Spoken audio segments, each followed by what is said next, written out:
नमस्कार। प्रस्तुत है आज का चिंतन। आस्तिकता की मान्यताओं को सुस्थिर कैसे रखा जाए, इसके लिए जरूरी समझा गया है उपासना।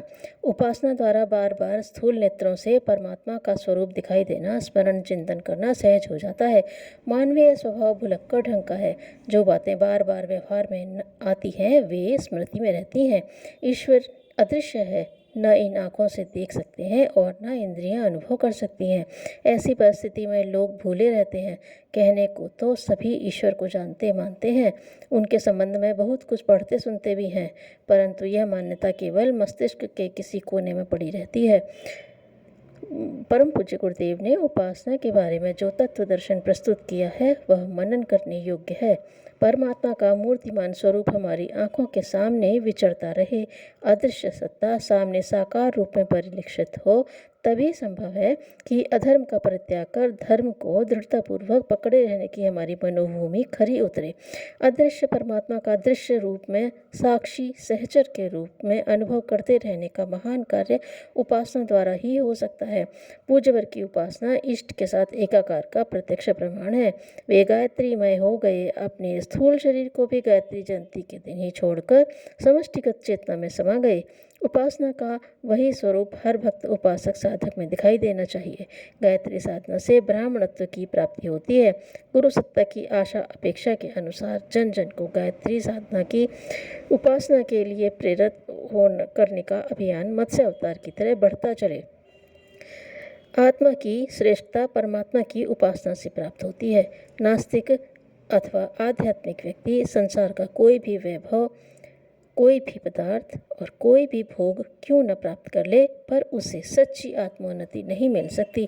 इस संसार में जो कुछ शुभ है, श्रेष्ठ है, उत्कृष्ट और मंगलमय है, वह सब उस परम पिता की विभूति है, उसी से संपन्न होती है, उसी पर आश्रित है।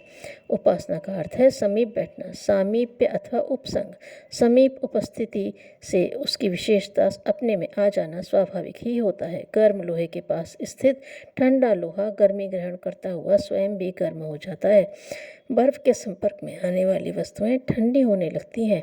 उपासना में रहने वाला साधक परम पिता परमात्मा के समीप ही रहता है, उसके परिणाम स्वरूप उसकी विशेषताएं ग्रहण करता रहता है। परमात्मा की श्रेष्ठताओं विशेषताओं का समुच्चय है। परमात्मा सारी श्रेष्ठताओं विशेषताओं का समुच्चय है, इसीलिए वे गुण उपासक में भी आने और बसने लगते हैं। कोई कारण नहीं कि मनुष्य हिमाच्छादित पर्वतों के समीप रहे और शीतलता अनुभव न करे। फूलों से भरी वाटिका में रहने पर तन मन सुगंधित न हो उठे, ऐसा होना संभव नहीं।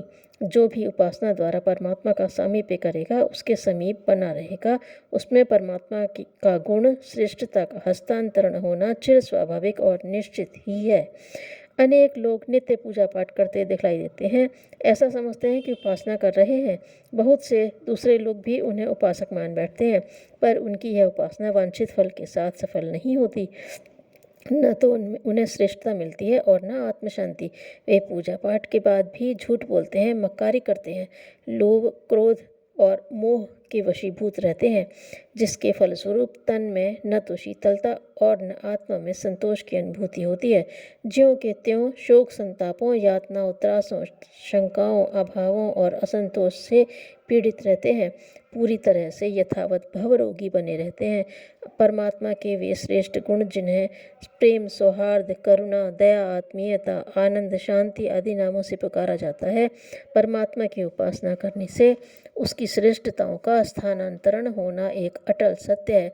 जब उपासना करता दिखलाई देने पर किसी व्यक्ति में श्रेष्ठ परिवर्तन के लक्षण दृष्टिगोचर न हो, तो कोई भी बुद्धिमान व्यक्ति संदिग्ध घोषणा कर सकता है कि उपासना नहीं, उसका आडंबर मात्र है, दिखावा है, प्रदर्शन है।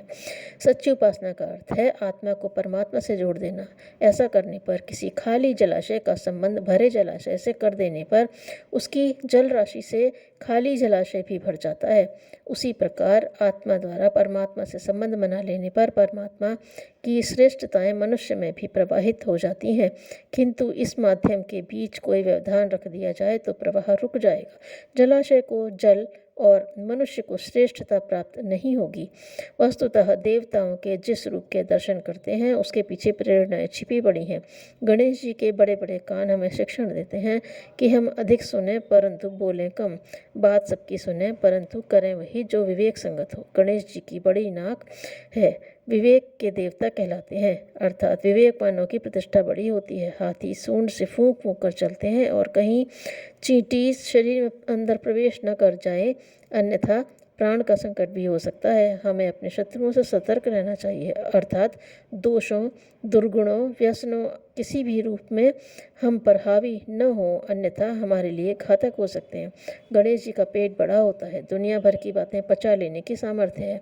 ज्ञानवान और महान की यही प्रवृत्ति होती है। वे धैर्यवान, गंभीर होते हैं, समुद्र जैसे शांत होते हैं, जबकि उथले व्यक्ति उसके विपरीत।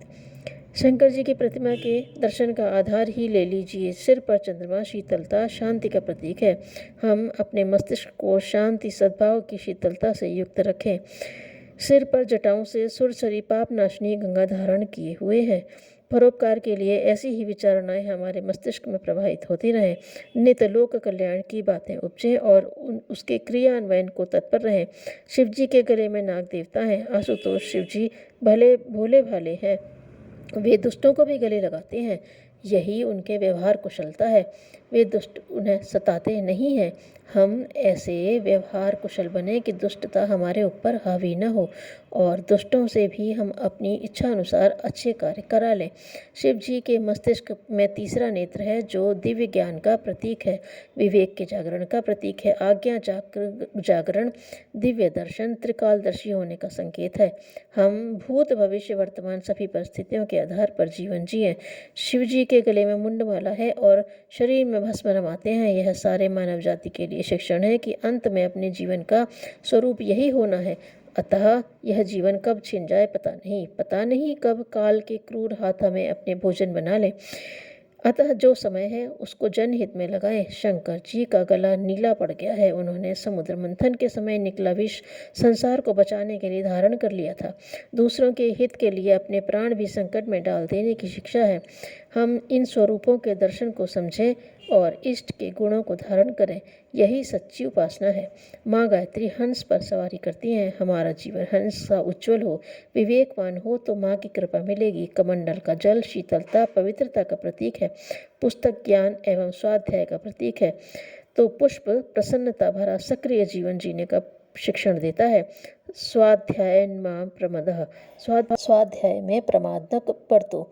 नियमित स्वाध्याय करने से मस्तिष्क के कचरे की नित्य सफाई होती है, अच्छे विचार स्थान लेते हैं, आत्मचेतना परिपुष्ट होती है।